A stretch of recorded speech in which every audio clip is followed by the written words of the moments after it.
Hello friends, मैं फिरदौस सिद्दीकी आपका स्वागत करता हूं बाल विद्या मंदिर सीनियर सेकेंडरी स्कूल के ई लर्निंग प्लेटफॉर्म पर। फ्रेंड्स, आज हम क्लास 9th की प्रश्नावली 1.1 को करेंगे।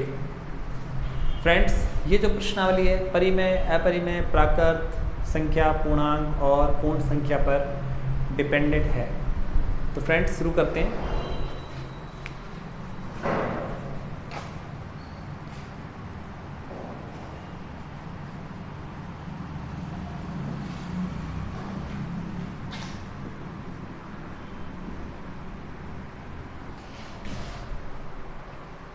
इसमें फ्रेंड्स पहला जो प्रश्न दिया अपने को,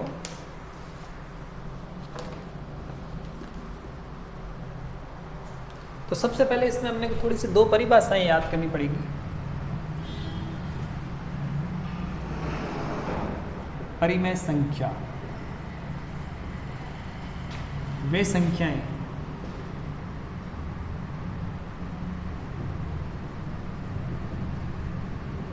जिन्हें P बट्टा Q के रूप में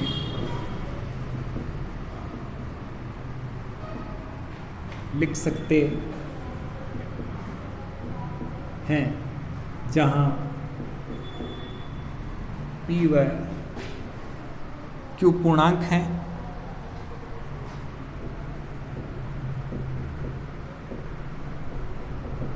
तथा Q बराबर नहीं है किसके? 0 के।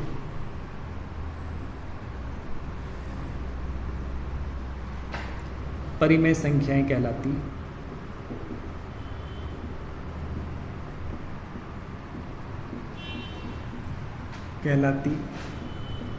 हैं। फिर है फ्रेंड्स दूसरी परिभाषा इसकी, अपरिमेय संख्या।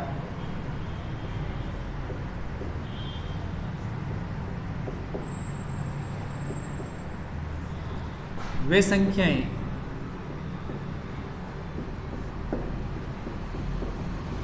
जिन्हें P बट्टा Q के रूप में नहीं लिखा जा सकता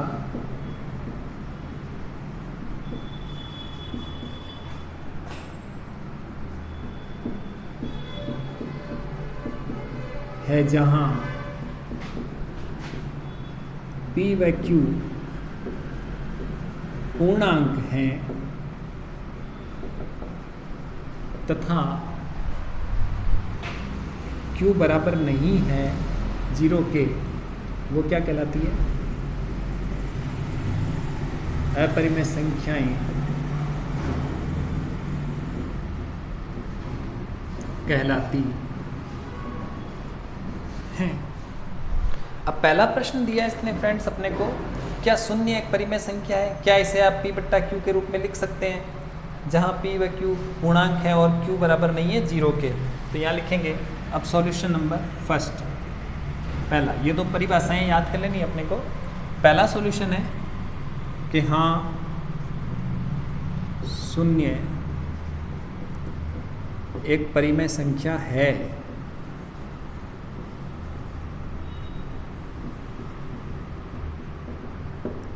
जहां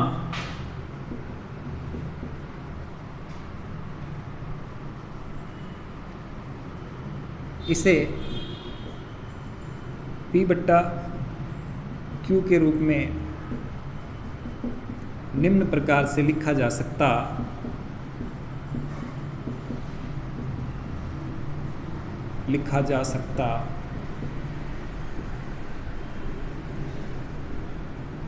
है। कैसे लिखेंगे P बट्टा Q के रूप में? तो देखो 0 बट्टा 1 भी लिख सकते हो, 0 बट्टा 2 भी लिख सकते हो, 0 बट्टा 3 भी लिख सकते हो, 0 बट्टा 4। बस ये ध्यान रखना है, अपना Q जो है ना वो 0 नहीं होगा, यानी बट्टे वाली संख्या 0 नहीं होगी, क्योंकि किसी भी संख्या के बट्टे में अगर 0 लगा दिया ना तो मान क्या आएगा आपका? अनंत आएगा। और अगर किसी 0 के बट्टे में कोई संख्या लगाई है तो उसका मान हमेशा 0 आएगा। 0 बट्टा अगर 1000 लगा दोगे तब भी 0 आएगा, 0 बट्टा 520 लगा दिया तब भी 0 आएगा, 0 बट्टा 10 लगा दो, 100 लगा दो, 8 लगा दो, 9 लगा दो, कोई भी संख्या लगा दी 0 के बट्टे में तो वो क्या आएगी, हमेशा मान उसका 0 ही आएगा। तो इस चीज़ का अपने को ध्यान रखना है। ये हो गया हमारा पहला सॉल्यूशन, सॉल्यूशन नंबर 2। दूसरे प्रश्न में अपने से क्या पूछा इसने, दूसरे प्रश्न में पूछा 3 और 4 के बीच में 6 परिमेय संख्याएं ज्ञात कीजिए। क्या है, 3 व 4 के बीच 6 परिमेय ज्ञात करनी है। तो असंख्य परिमेय ज्ञात कर सकते हो, अनंत परिमेय संख्याएं आती है जितनी अपने निकालना चाहें। बीज अनेकों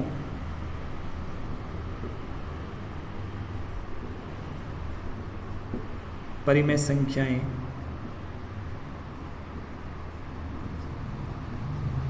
होंगी, कोई 5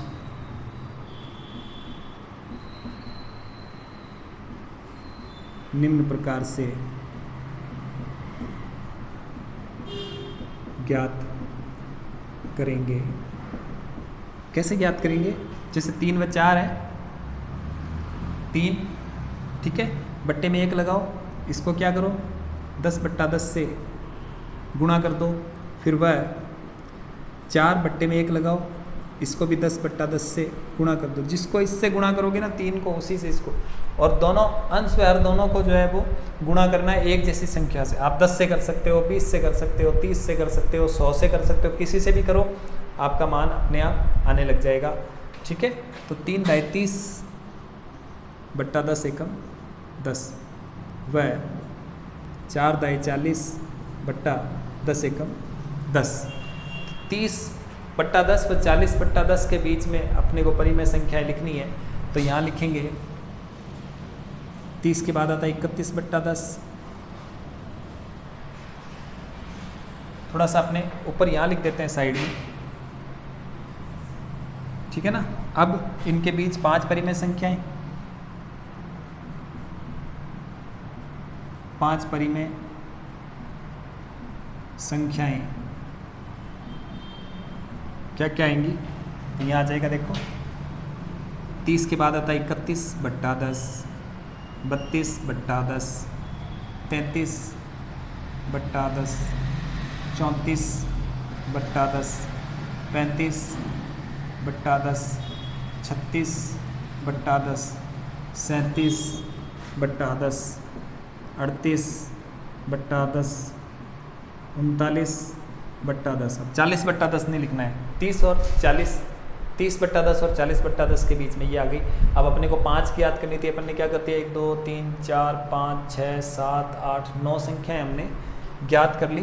तो इस तरह से हो सकता है, एक तो ये पैटर्न है इसका, और एक दूसरा पैटर्न है फिक्स अपने को 5 ही निकालनी है। तो वो फिक्स 5 कैसे निकलेगी, आप पहले इसका स्क्रीनशॉट ले लीजिए फ्रेंड्स, ठीक है। अब मैं यहाँ प्रश्न क्रमांक 1 तक इसको मिटा रहा हूँ।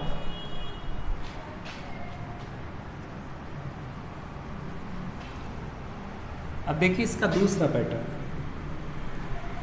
जो कि आपके उत्तरमाला के उत्तर आएंगे, आप इससे करोगे बहुत इजी रहेगा। अब इसका सेकंड पैटर्न, ये है फर्स्ट पैटर्न, अथवा इसको किस प्रकार से कर सकते हैं, 3 व 4 के बीच कितनी ज्ञात करनी है, सॉरी कितनी पूछी थी इसने, 5 पूछी थी कि 6 पूछी थी, 6 परिमेय संख्याएं पूछी थी इसने, है ना। तो हमने यहाँ पर 6 से ज़्यादा ही ज्ञात की है, ठीक है। अब यहाँ 6 परिमेय संख्याएं निकालनी है अपने को,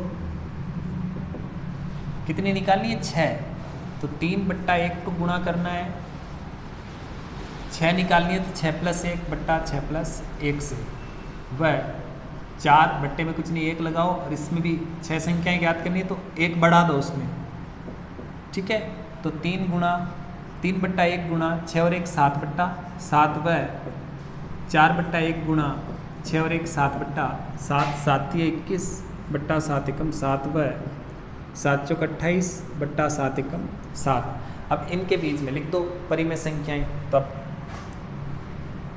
6 परिमेय संख्याएं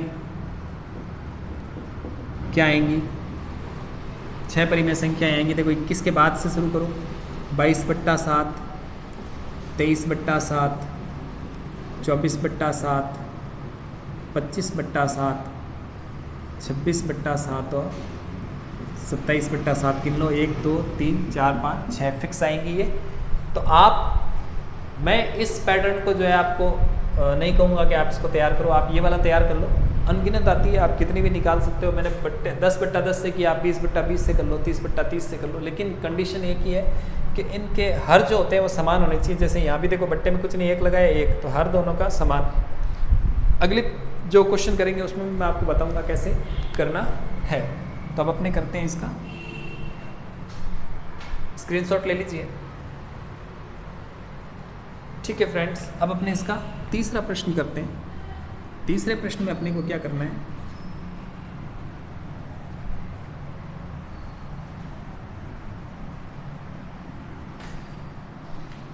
तीसरे प्रश्न में दिया 3/5, 4/5 के बीच 5 परिमेय संख्या याद करनी। ये आप लोग करना फ्रेंड्स। इसमें चौथे प्रश्न में देखो प्राकृत और पूर्णांक संख्याओं के बारे में पूछा है और इसने पूर्ण संख्या के बारे में। तो 3 परिभाषाएं और लिखवा देता हूं मैं आपको।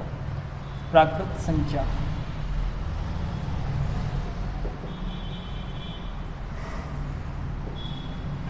एक से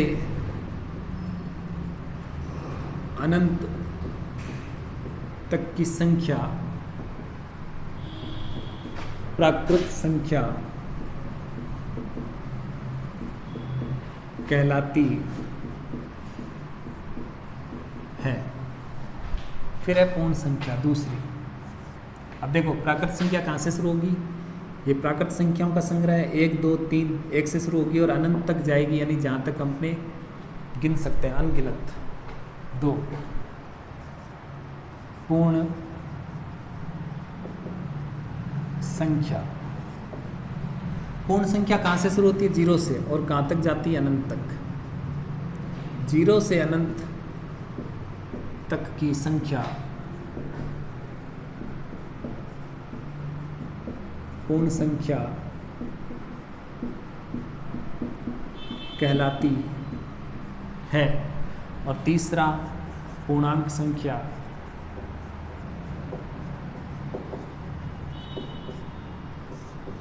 पूर्णांक संख्या कहाँ से शुरू होती है, माइनस अनंत से।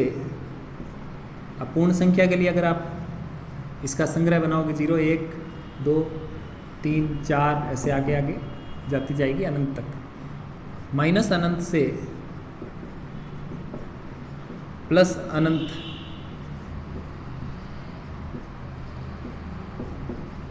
तक की संख्याएं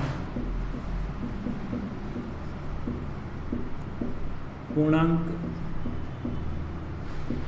संख्या कहलाती हैं।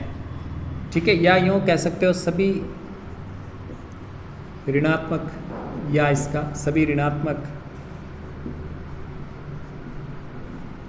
व धनात्मक संख्याओं का संग्रह, संख्याओं का संग्रह क्या कहलाता है, पूर्णांक संख्या कहलाती है, या उनको पूर्णांक संख्या कहते हैं। अब पूर्णांक कहाँ से, माइनस अनंत से आ रहा है कोई, मान लो यहाँ अनंत से आ रहा है, -2 -1 0 फिर 1 2 ऐसे करके 3 आगे आगे जाता जाएगा, यानी सभी माइनस वाली सभी प्लस वाली संख्याएं जो पूर्णांक कहलाती हैं। तो फ्रेंड्स अब जो पहला प्रश्न है अपने उसको पढ़ लेते हैं। चौथे का पहला है अपना, ये तो थी परिभाषाएं अपनी 3 और मैंने लिखाई थी आपको। तो प्रत्येक प्राकृत संख्या एक पूर्ण संख्या है। देखो जितनी भी प्राकृत संख्या, ये प्राकृत संख्या कहाँ से शुरू हुई, 1 2 3 से, तो ये पूर्ण है कि नहीं। देखो पूर्ण में भी 1 2 3 आ रहा है कि नहीं आ रहा है, बिल्कुल आ रहा है। तो प्रत्येक जो प्राकृत संख्या है वो पूर्ण संख्या भी होती है। तो यहाँ लिखेंगे सत्य, क्योंकि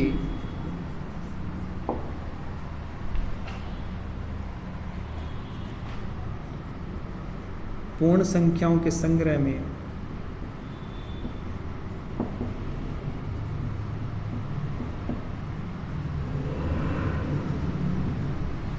सभी प्राकृत संख्याएं आती हैं। ठीक है। फिर इसका दूसरा है प्रत्येक पूर्णांक एक पूर्ण संख्या है। प्रत्येक पूर्णांक क्या है? एक पूर्ण संख्या है। पहला हो गया। अब दूसरा, ये असत्य है।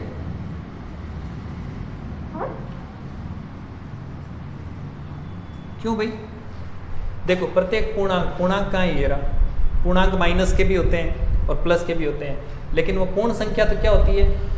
प्लस की होती है। तो पूर्ण संख्या तो प्लस के होंगे सारे, और पूर्णांक माइनस के भी होंगे। तो क्या ये जो माइनस का 2 है वो पूर्ण हो सकता है क्या? नहीं हो सकता। तो इसमें असत्य दिया इसने नहीं, क्योंकि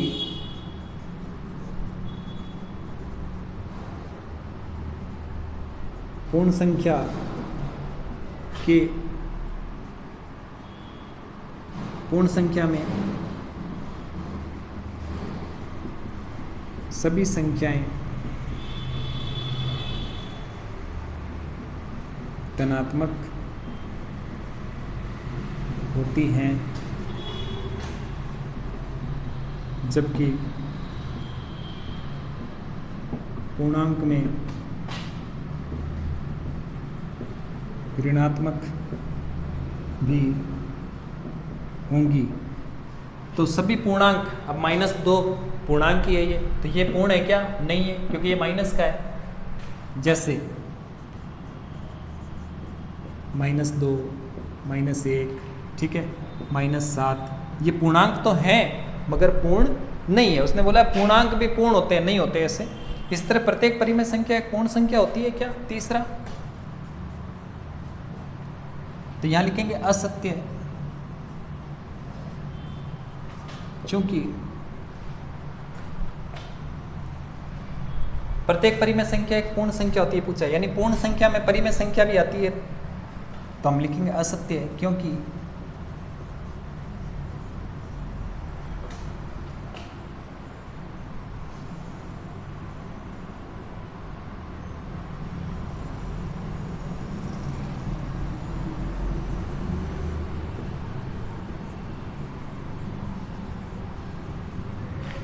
परिमेय संख्याएं P/Q के रूप